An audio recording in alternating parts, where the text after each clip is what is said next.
Reading some biographies, I knew quite a lot about him, of course, but he was such a complex, wonderful, persecuted man, and out of this came, of course, this simply wonderful satire on the manners of the period. It's a load of fun, and it also has a bit of application to today, I think. Oh, you know, we've still does. got those people about who Certainly have. take themselves so seriously, and the formidable Lady Bracknell's at the head of our society. Of course, and lists. which I mean, you play Lady Bracknell so well, opposite, of course, Gordon Chater, who plays the butlers. The butlers. Now, that was, I think, probably a particular production point of this play, because there are two butlers. There's Merriman and there's Lane, one in town and one in the country, and they are two different people. So the idea came up that the two butlers could be played by the one person. It's a wonderful double, so that you have the rather snobbish town butler who tends to patronise everyone, and you get this doddering ancient in the country who can barely walk. And of course Gordon has enormous fun with that as he bumbles around the stage. All I can say is I'm really glad I'm not on stage at the same time, because I don't think anyone's looking at anyone else very much. I mean, Gordon, the character, I mean, Gordon can just bring something to a character that, because he doesn't really have a heck of a lot. I mean, he does. No, they're two very small roles. Yes. I do have to say that when we first played it, the first season was in Melbourne, just for the Melbourne Theatre Company, and it was such a huge hit, and people couldn't get in to see it. They're beating on the doors, which is always lovely. And that's why we did the tour and now the return season to Sydney. But in that very first production in Melbourne, Frank Thring played the two roles, so that they are kind of very starry parts for people of the calibre of Frank and Gordon, and they each brought their own quality to it. And audiences go away, the way it's designed, you know, the way it's designed with the beginning and the end, which is so clever. Your last memory is the butler, you know, the first butler closing it all off. It's like a fairy tale. It's like, absolutely. It's like a very sophisticated panto, isn't it? Oh, well, I'll tell you what, I am so glad that I saw it, because I'd never seen the play before. And had you read it? No, no, I hadn't read it. But I sort of knew. You're the best audience, I can knew. tell you. You are, because a lot of the people who know it backwards tend to anticipate the laughs. My favourite audience are the sort of 20-year-olds who don't know anything about it or Wild, and they come in and they go wild. They are shrieking with laughter, unable to believe what they're hearing. Well, I had tears rolling down my cheeks. I thoroughly enjoyed the night. I want to talk more about that and the other things that you're doing in just a few moments' time. We have to pay for this program right now. Indeed you do. So we will go for a quick commercial, in fact, a quick shop talk, and we'll talk more with Ruth in a moment. But first, here are Robin and Chris. All normal price for that. And everything is free.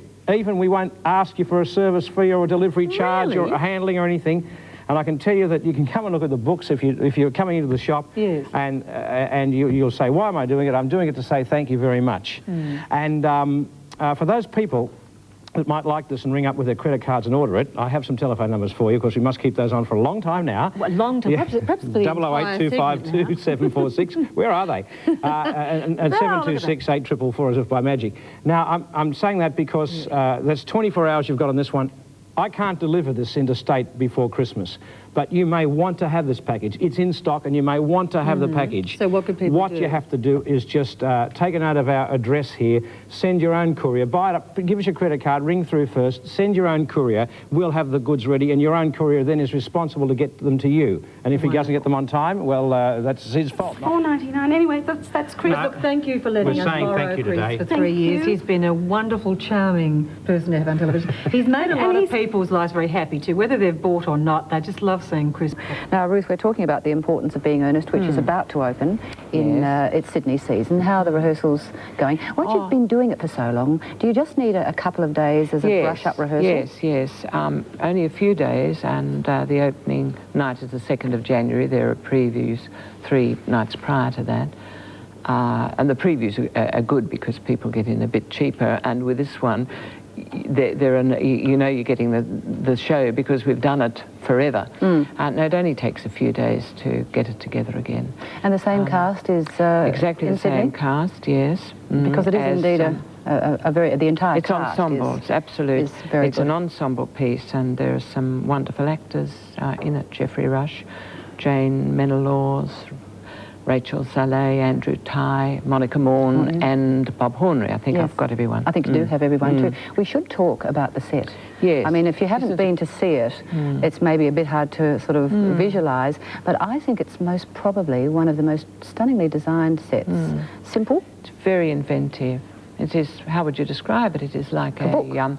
It's a pop-up, you get the feeling of a pop-up book, a big yellow book, and in the period, of course, there was a very famous book called The Yellow Book. It was a bit of a sensation, and Aubrey Beardsley, of course, was the famous character of the period, the painter, artist, and the book is designed a la Beardsley, and you come on and it's closed, isn't it? And then it opens out, and that's the backdrop to It opens all out like this, a pop-up. like a big pop-up, and then we pop on and off Pop we off, go. and then you open it and close it again. Yes, yeah. Certainly is quite, the whole production, as I said, is quite fantastic. But if Ernest is a great comedy, so then is Mother and Son, which has been phenomenally successful. I mean, that is sort of absolutely must-view stuff. I mean, you don't miss Mother and Son. Are you doing another We've just one? finished the last 7, which is Series 5, and that will open February the 10th, I think, will be the first night.